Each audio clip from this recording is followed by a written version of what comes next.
The release date has been revealed. Hello everybody, I'm Black and Fist. And Legend of Korra has finally got its date to which premiere. Legend of Korra, of course, the sequel to Avatar: Last Airbender. It's coming out April 14th. Little less than a month now. So, yeah, it's finally got a date on it after it's been delayed since last year. Because, well, delayed for a good reason. They saw how popular this thing was going to be, and they immediately wanted to put out more content, so they delayed the whole thing so they could make a second season, which is good. I don't mind waiting for that. So yeah, so not much more waiting until we actually see it. So I'm just gonna have my thoughts on what happened and my first impression. Immediately first impression, because when I first heard about this series, I first heard about this last year, and I gotta say, when I first heard about it, I was slightly disappointed, and I'll tell you why. I know that the series now takes place 70 years after the original series, Avatar series, ends. But at the time, I heard it was 100. But whatever. The point is that I was disappointed because of the cast. And the reason is because, it's 100 years. So I was like, wait a minute. That means all the characters that I know, aren't going to be here, Like, they're going to be dead. So, like, oh, man, that sucks. Like, I was like, as soon as I heard about this, like, oh, man, I get to see, my favorite characters return again. Like, oh, no, you don't. But, so it wasn't like, oh, I was so disappointed, like, oh, man, this is going to be horrible. But I was, like, slightly disappointed in that, yeah, that was something I was looking forward to, seeing. But I quickly got over it, because then I started to think about it.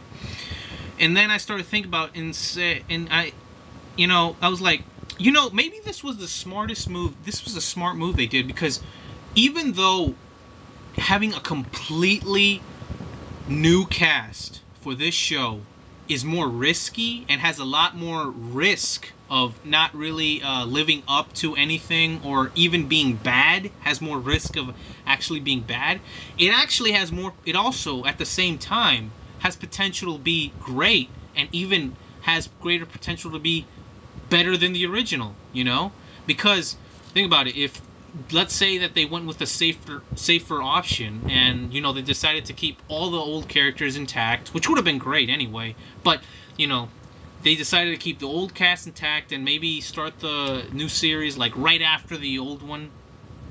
Yeah, I have a feeling, like, yeah, it would have been great, you get to see all your old characters return, but in a sense, it'd be like, yeah, but it wasn't as good as it was the last series, or it was kind of disappointing, or, yeah, it was good, but it wasn't great, you know what I mean?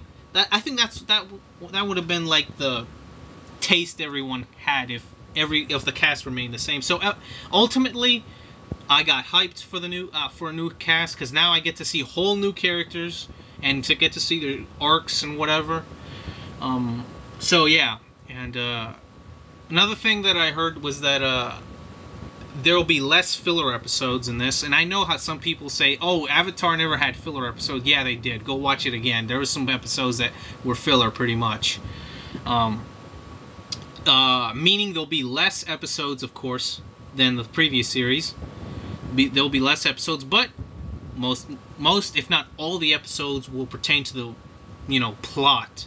So that'll be good. But yeah, it's pretty much what coming out in. So with less episodes, very little filler. I think this is looking to be good. I forgot to mention that the animation looks pretty good, pretty damn good too. It looks better than the original. Definitely, they're pouring money into this one.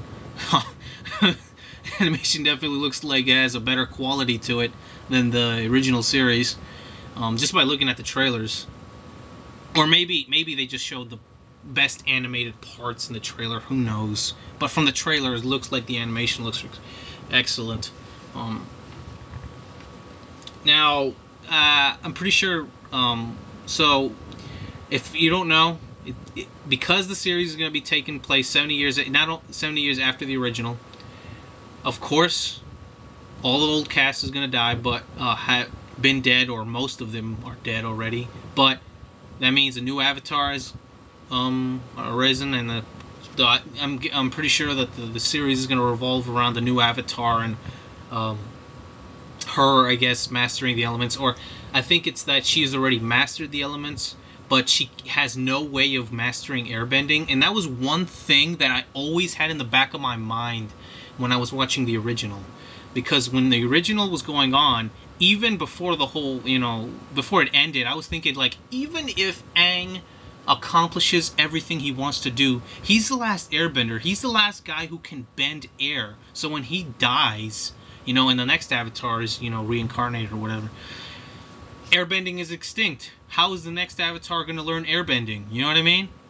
So, and that was always something in the back of my mind when I was watching the original. But yet, you know what?